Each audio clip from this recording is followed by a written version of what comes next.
The most anticipated game of the 2013 NFL season, the 9-0 Chiefs at the 8-1 Broncos. Andy Reid and company, the feel-good story of the league so far after their record-breaking turnaround from a year ago. But the Chiefs got off to a slow start, as evidenced here early in the first quarter. Jamal Charles can't catch the simple pass from Alex Smith for the first down, so it's the Broncos who put the first points on the board with this Matt Prater 54-yard field goal.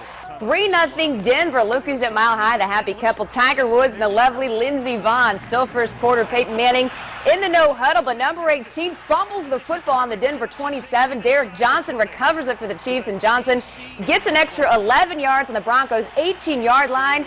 Alex Smith in the offense back on the field. Not for long, though. Smith completes the short pass to fullback Anthony Sherman, but Sherman fumbles, and Denver gets the ball right back. Peyton gets his revenge. He airs it out 69 yards to Demaryius Thomas, and that would set up this. Manning to Julius Thomas for the 8-yard score, and just like that, 10-0 Broncos. Second quarter, Alex Smith and company finally putting something together. This pass complete to Dwayne Bowe for 25 yards. Same drive, Smith finds Bowe again, this time in the end zone. Chiefs still trail, though, 10-7.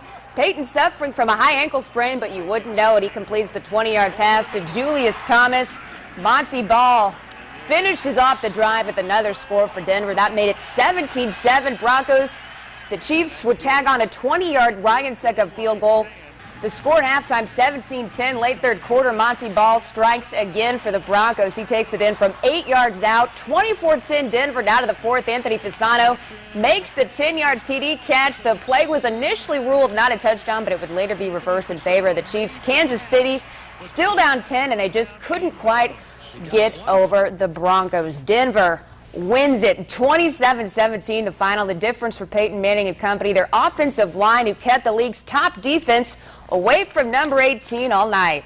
The protection was outstanding. We ran the ball consistently, tried to keep them off balance. We didn't want it to be just a 45 pass attempt game. We wanted a mix of run game and pass game, and really proud of those guys up front. Both these teams meet again in just 2 weeks from today at Arrowhead Stadium for a rematch on December 1st. But before then, Andy Reid and company have another big test against the nasty rival, the San Diego Chargers, next Sunday in Kansas City. Well, the Chiefs and Broncos now have identical records on the season at 9-1, but Denver now has the advantage in the AFC West standings. Here's how they look after tonight. The Broncos at the top with 3 divisional wins. The Chiefs right below them at 1-1. Their win coming against the Raiders. Their loss, obviously, tonight to the Broncos. Then it's Oakland at 1-2 with San Diego at the rock bottom at 0-2. Well, on the college gridiron, it was one for the record books yesterday at Memorial Stadium. Well, kind of. The Jayhawks finally ended their 27-game losing streak in the Big 12 with a 31-19 win over West Virginia. Obviously, a very happy student body. Charlie Weiss getting the Gatorade treatment. I'm just happy for the kids and the student body. Look, it's been a long time for them, so I'm just happy for all of them right now. Next up for KU, a road game at Iowa State next Saturday. Kansas State also had a big day thanks to one of Wichita's own Cape and Mount Carmel grad, Jack Cantelli. The kicker for the Wildcats was the hero yesterday against TCU. He hit a 41-yard field goal with 3 seconds left to go to give the Cats the 33-31 win over the Horned Frogs to make K-State bowl eligible. Cantelli on his winning kick. There was no doubt that it was going in. It was one of my best kicks I've ever kicked, going right down the middle the whole way. I really didn't know how to react. I was just so pumped. I started running. I don't know where I was running, but I started running and someone hits me from behind. I fall down, so I just start beating the crap out of the ground. I didn't know what else to do. The next game on the schedule for Kansas State, the Oklahoma Sooners at Bill Snyder Family Stadium next Saturday. That'll be a big one. Well, on the hardwood today in Manhattan, the 7th all-time meeting between Long Beach State and the 2-1 Wildcats. Bruce Weber and company still trying to find their identity after losing to Northern Colorado in the season opener, and perhaps K-State doing just that. Here's Will Spradling with the tray.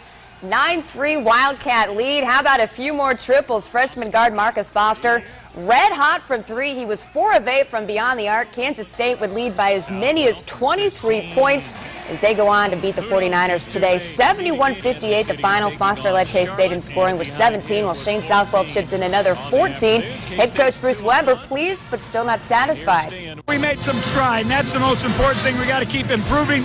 Still don't like defense in the second half when they're not in front of us. I don't know if it's fatigue, talk, leadership. Today we had a lead, so you kind of broke down a little bit, but that's got to get better if we're going to beat a good team.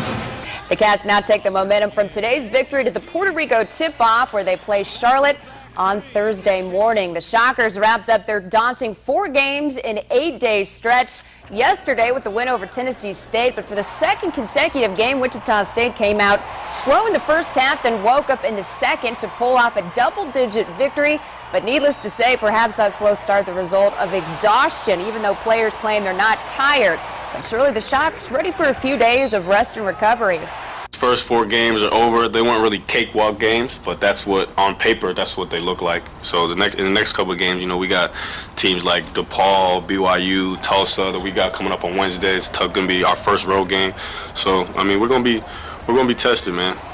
Like Nick said, next up for number 16 Wichita State, its first road game of the season against the Tulsa Golden Hurricane on Wednesday night. And Tulsa obviously coached by former KU superstar Danny Manning. Oh, and that's a rivalry that goes way back as Yes, far as it old is. school days. You think the Chiefs-Broncos game might look a little different in a couple of weeks when it's in KC? I'd say so. I think those are some angry players ready for some revenge at I Arrowhead. think there's some KC fans looking forward to that one already. We've still got one last story to come.